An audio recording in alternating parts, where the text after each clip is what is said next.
So for me, Teddy was an emotional resource rather than a toy. I don't think I, did much with him.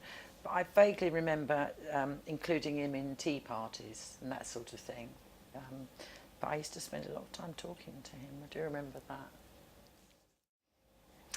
I think children of the 1950s, it's not so bad now, but I think my parents anyway were quite uncomfortable with distress.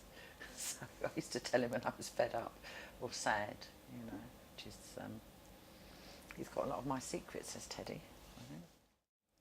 I've got a bit of a gruesome memory of him, which is really hilarious in retrospect. When I was about 5, I had an older cousin who's 6 years older than me. He was 11.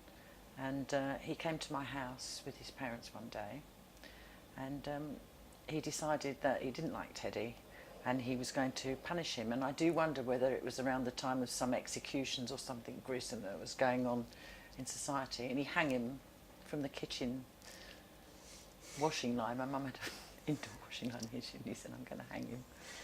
And I've talked to him about it. He's 72 now, I think, and I've talked to him about it. We've laughed about it since.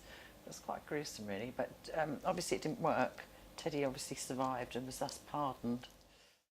I remember my brother having Meccano and playing with it together, yeah, because I was a bit of a tomboy as well, so I quite liked the boys' stuff. I didn't like the car stuff very much, but I do remember putting Meccano together and him getting frustrated with me, because I couldn't quite, do it correctly.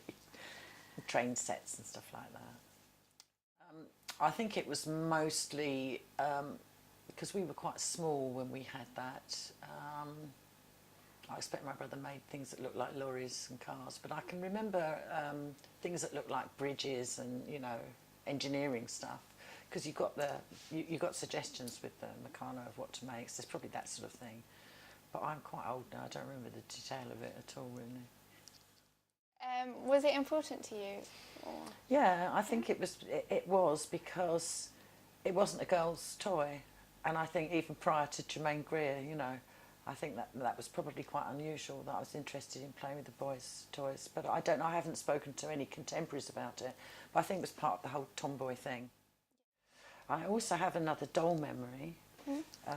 When I was about 5, my mother asked a relative to dress a doll's pram, because we had prams then, and people used to put frilly stuff on them and make little pillows, like you would for an adult pram. So I had a little miniature pram, and my auntie, I think it was my mother's great aunt actually, did this.